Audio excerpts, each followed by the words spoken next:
ऐसा टॉपिक है कि जो अगर आप तैयार कर लेते हो तो वही एग्जाम में आता है। आप किसी से भी पूछ लीजिएगा, जितना टॉपिक बताऊंगा, कोई भी कहाँ भी पढ़ते हो, कोचिंग पढ़ते हो, स्कूल में जाते हो, किसी भी टीचर से पूछ लेना या प्रीवियस पेपर उठा के देख लेना। मेरे प्यारों से यही 75 टॉपिक के अलावा एक भी बार क्वेश्चन देखने को नहीं मिलेगा। अगर आप वीडियो को 5000 लाइक तक पहुंचा दोगे, मेरी गारंटी है, चाहे वो 2 घंटे की लगे चाहे 3 घंटे की वीडियो लगे, पूरा का पूरा सोल्यूशन दे दूंगा एक ही वीडियो पे। 75 टॉपिक का पूरा पूरा सोल्यूशन दूंगा, एक मेरा वादा है। बस आप लोग अपना वादा पूरा कर देना, 5000 लाइक तक इस वीडियो को पहुंचा देना, और चैनल पर नए हो चैनल को जरूर सब्सक्राइब कर लेना। इस बार टॉप करा दूंगा, 100% गारंटी है मेरी। 75 टॉपिक जो आपको बता रहा हूँ, बस उसमें से आप लोग पूरे के पूरे 75 टॉपिक आपको तैयार होना चाहिए। जिसमें से पहला टॉपिक मैं आप लोगों को बता रहा हूँ कि विलियन तथा विलियन के प्रकार। ऐसा कोई पेपर नहीं जिसमें विलियन और विलियन के प्रकार से क्वेश्चन ना आया हो और उससे न्यूमेरिकल ना आया हो। आपको मालूम है कि केमिस्ट्री की जो पहला चैप्टर है विलियन तथा विलियन के प्रकार से, उससे बहुत ही ज्यादा न्यूमेरिकल आते हैं। तो विलियन क्या होता है, विलियन के प्रकार के अंदर पूरा डिटेल में आपको मालूम होना चाहिए कि विलियन और विलियन के प्रकार वेरी वेरी मोस्ट इंपोर्टेंट है। इससे बाहर नहीं जा सकता, इस बात की मैं गारंटी ले सकता हूँ। इस 75 टॉपिक के बाहर नहीं जाएगा। पहला क्या है, विलियन तथा विलियन के प्रकार। दूसरा मेरे प्यार जो हेनरी का नियम, जाके पूछ लो, किसी से भी पूछ लो कि एग्जाम में आता है कि नहीं हेनरी का नियम, कोई भी आपको बताएगा कि भैया सबसे पहले तो आप इसको तैयार करो, हेनरी का नियम। इसके बाद तीसरा जो सबसे ज्यादा इंपॉर्टेंट है वो आपका मोलरता, वेरी वेरी मोस्ट इंपोर्टेंट मोलरता, और उसके नीचे आप लोगों का मोललता।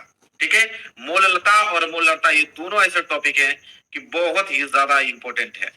ठीक है, तो यहाँ पे हेनरी का नियम, मोलरता और मोललता, ये पूरे के टॉपिक आपको तैयार होना चाहिए। इसके बाद पांचवा अगर हम बात करें तो है आप लोगों का मोल प्रभाज या मोल अंश, कि मोल प्रभाज क्या होता है, मोल अंश क्या होता है, वेरी वेरी मोस्ट इंपोर्टेंट।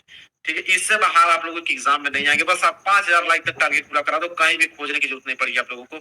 इसी चैनल पे इस बार 2025 बोर्ड एग्जाम में आप लोगों को टॉप नहीं करा दिया तो कहना आप लोग 95% जो पार आप लोगों का आएगा, वो यूनिक तरीका में आप लोगों को बताने वाला। बस ये टॉपिक तैयार करोगे, एग्जाम में बैठना, प्रैक्टिस में इतना करा दूंगा आप लोगों को, बस जाकर आप लिखोगे सिर्फ, आप लोगों को नंबर मिलेगा। लिखने का भी तरीका मैं सब कुछ आप लोगों को बताऊंगा, हर एक चीज।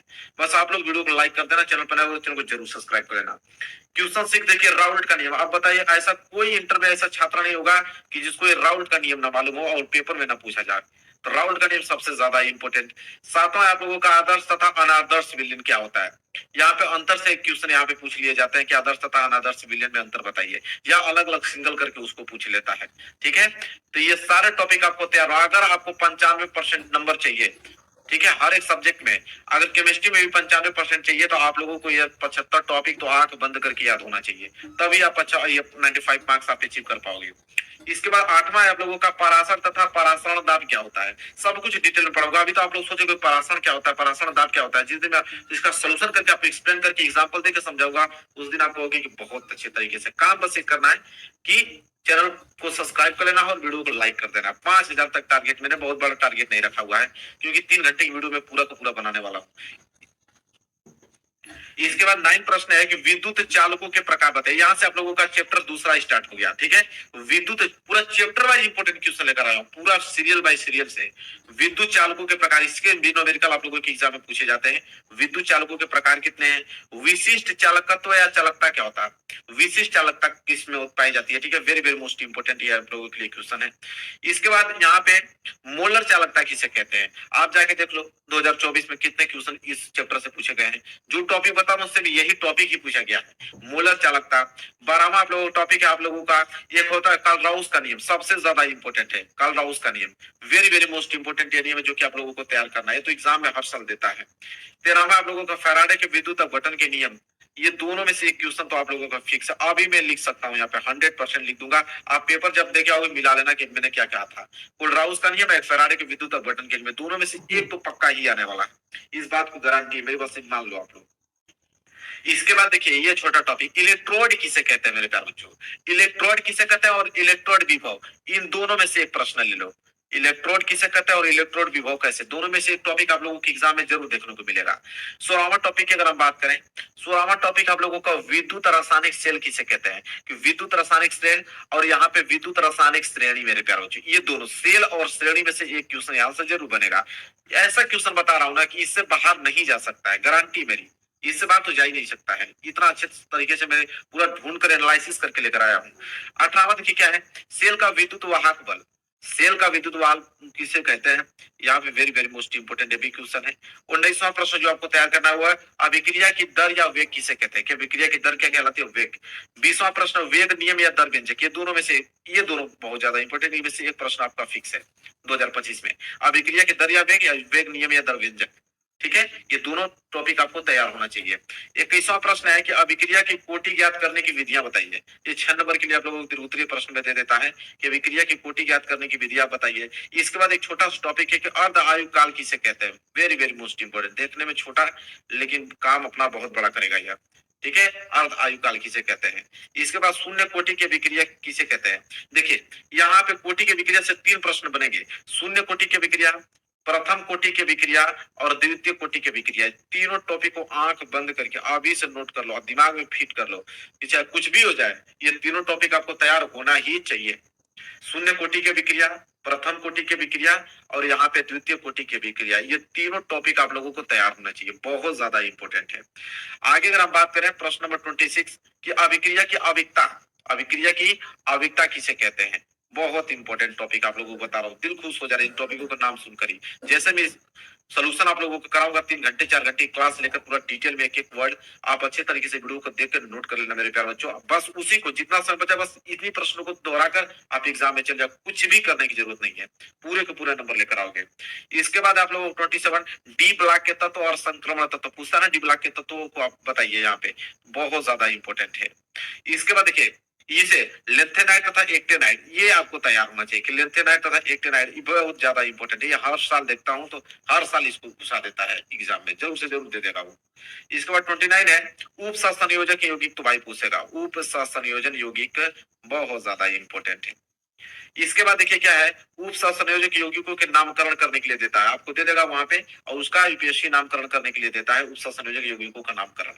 इसके बाद लिगेंड किसे कहते हैं? ये बहुत छोटा एग्जांपल देखिए, 4 एग्जांपल 5 एग्जांपल देके समझा दूंगा, ठीक है, रिएक्शन के लिए। इसके बाद आप लोगों का हेलोएरिन, मैंने आप लोगों को देखे हेलोएरिन हेलोरिनो का नामकरण, जैसे यहाँ पे दिया ना, हेलो एल्केन क्या है, हेलो एल्केनो के नामकरण, ये दोनों टॉपिक इसी से जुड़े हुए हैं, हेलोएरिन हेलोरिनो के नामकरण, बहुत ज्यादा इंपॉर्टेंट है मेरे प्यारे बच्चों। नहीं कह रहा हूँ इससे बाहर नहीं आता है, आप बात मानिए मेरे, जितना टॉपिक बता रहा हूँ टॉपिक तैयार है ना, इससे बाहर नहीं आता है। इसके बाद आप क्लोरोबेंजीन और क्लोरोफार्म, ये दोनों टॉपिक जो है दोनों इसको कंबाइन कर लो। क्लोरोबेंजीन और chloroform very very most important topic है, इसको आप लोगों को किसी कीमत पे आप लोगों को तैयार करके ही जाने हैं। क्वेश्चन 39 और 14 क्वेश्चन। इसके बाद यहाँ पे देखिए chlorofluorocarbon, chloro fluorocarbon very very most important question है। एक सेल को हाल, ठीक है, सेल को हाल, ये दोनों टॉपिक जो है बहुत ज्यादा इंपोर्टेंट है, very very most important, chloro fluorocarbon और सेल्कोहॉल।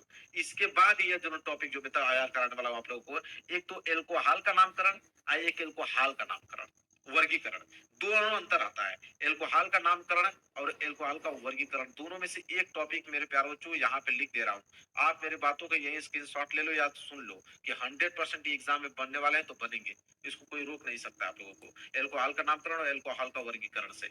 इसके बाद यहाँ पे 45 प्रश्न है कि प्राथमिक द्वितीयक एवं तृतीयक एल्कोहल में विभेद बताइए, अंतर बताइए, तीनों को डिटेल में दे देता, 2 नंबर के हिसाब से 6 नंबर के लिए प्रश्न आपके एग्जाम में बनते हैं मेरे प्यारे बच्चों, ठीक है।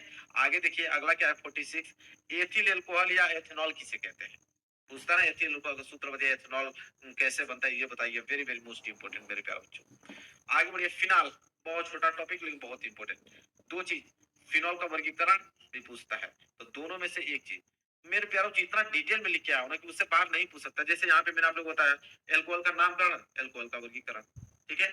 इसी तरह मैंने यहाँ बताया आप लोगों को हेलोरिन, हेलोरिन का नामकरण, इसी तरह यार फिनाल आता है, फिनोल का वर्गीकरण आता है, मतलब इतना मैंने अच्छे तरीके से लिखा है कि बाहर पूछ ही नहीं सकता ना एग्जाम उससे। इसके बाद 49 आप लोगों का यूपीएससी नामकरण, ये स्पेशल वीडियो में आप लोगों के लिए बनाऊंगा, फिर दुनिया का कोई भी ये नामकरण करने के लिए देगा यूपीएससी नाम, आंख बंद करके आप कर लोगे, डिटेल वीडियो में आप लोगों के लिए प्रोवाइड कराने वाला हूँ एग्जाम से बहुत बहुत जल्द ही मैं आप लोगों को वीडियो बना दूंगा, ताकि आप यूपीएससी नामकरण अच्छे तरीके से करना सीख जाओ, कंप्लीट वीडियो। चलिए अगला टॉपिक आप लोगों को 50वां टॉपिक क्या है, फिनाल के निर्माण की विधियां क्या है, फिनाल के निर्माण की विधियां मेरे प्यारे बच्चों। और इसके बाद जो है आप लोगों का ईथर तथा ईथरो का वर्गीकरण, जाके 2024 का पेपर उठाओ और वहां पे 7 सेट के पेपर बने, कितने सेट के, 7 सेट के पेपर उठाकर जाके जब मिलाओगे इसमें से तो कहोगे सर पूरा का पूरा तो यहीं से फंसा हुआ है, ठीक है।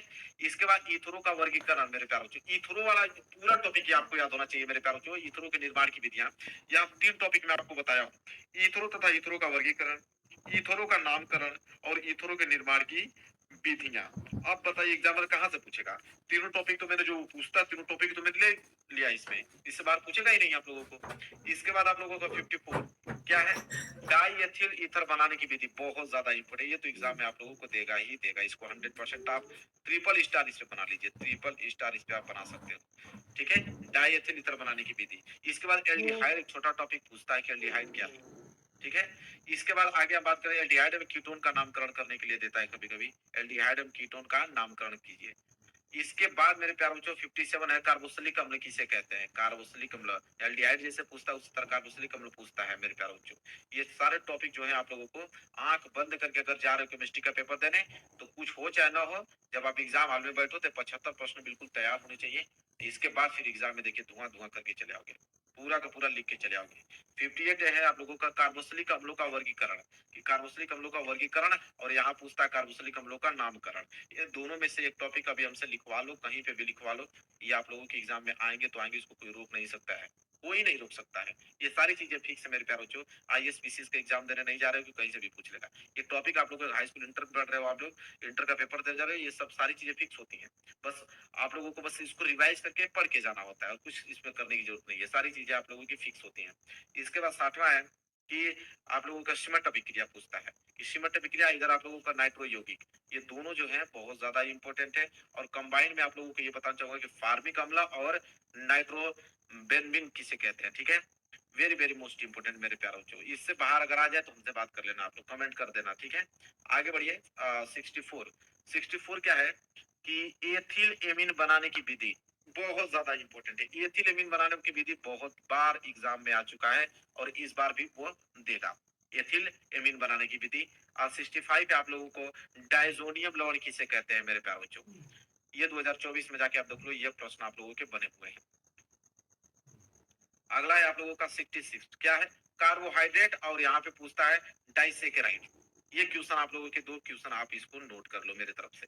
ठीक है, कार्बोहाइड्रेट किसे कहते हैं, डाइसेकेराइड किसे कहते हैं, डायरेक्ट इसका पूछ लेता है परिभाषा, या कभी कभी इसमें मैंने देखा है कि अंतर के रूप में इसको भी पूछता है। तो बहुत ज्यादा इंपॉर्टेंट है, इसको आपको तैयार करना है, कार्बोहाइड्रेट और डाइसेकेराइड।